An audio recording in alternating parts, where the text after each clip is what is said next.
kids. Today I'm actually going to be reading a poem that was requested by Charlie. I put out on Facebook a message that said that if you had any topics that you would like me to write a poem about, that I would try to do that. And Charlie wanted to hear about space travel. So this one is especially for Charlie. And if you decide you want me to write a poem about anything, butterflies, books, whatever you want, just let me know. Have mom or dad let me know on Facebook so that I can do it. Okay, so here's Charlie's, and this one has to do with space travel, and it's called I Want to Be an Astronaut. I want to be an astronaut, and I want to do it soon. I want to count from 10 to 1 and blast off to the moon. I want to visit galaxies that men have not explored and visit worlds so wonderful I know I won't be bored. I want to see the Milky Way and the bright red dust of Mars. I want to be up in the black of space so I can count the stars. I want to look closely at Jupiter's moons and count all of Saturn's rings. Then visit a crater on Mercury and fly like I have wings. I want to be an astronaut and lift off with a zoom. But before I do, my mama says I have to clean my room. So Charlie, I hope that you get to be an astronaut someday if that's what you want to do. And thank you for giving me that topic. It was fun to write. The next one today has to do with hummingbirds, and I just put our hummingbird feeders out. And I don't know if your family does that, but hummingbirds, I think, are some of the most beautiful birds ever. This is bigger than a hummingbird is, but I like all the colors in it. And hummingbirds have always fascinated me because they can hover in the air like they do, and they actually come pretty close to people. Some of them aren't very afraid of people at all, and it's kind of nice. They get to eat sugar water. Sometimes I think, hey, it might not be such a bad thing to be a hummingbird. Here's another look at them. This is a couple of hummingbirds. Hummingbirds like red, so these are grouped around pink flowers, but hummingbird feeders you see frequently are red. And sometimes hummingbirds actually have, and you can kind of see on this one, hummingbirds actually have red throats. Some of them do. We call those ruby-throated hummingbirds. This is called strength. Have you ever watched a hummingbird as it flits around a flower? It's tiny, but those little wings have so much strength and power. You might think that I'm really weak, but you would be quite wrong. I always stand up for myself. I'm really very strong. The smallest creatures of us all might seem to have it rough.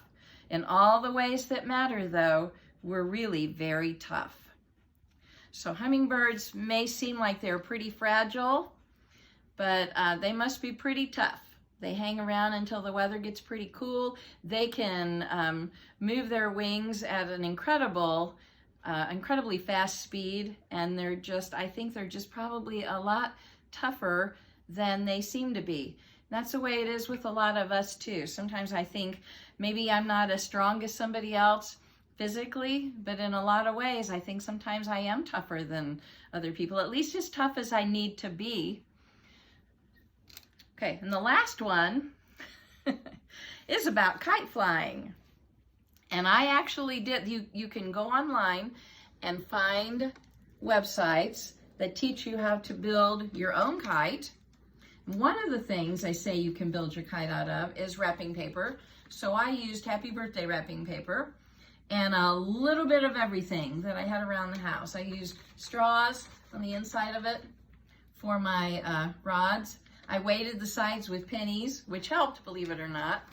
And I found some old string around the house, and my tail's pretty silly. My tail is just clear plastic paper, and I weighted that down a little more with paper towels so I can't fly this in the rain. Paper towels will get wet.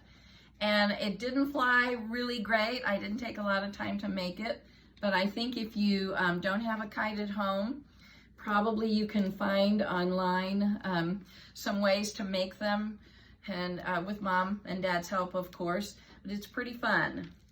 And actually, I think I'm going to put some pictures on Facebook of me flying this one a little bit. So this is called Spring Kites. I like the winter months with all their snow and sledding fun. I build my snowmen tall and watch them vanish in the sun. But when the winter turns to spring and green replaces white, I cannot wait to run outside and fly my first spring kite. I like to race straight up the hill and hold my kite up high until the wind acts playfully and tugs it toward the sky.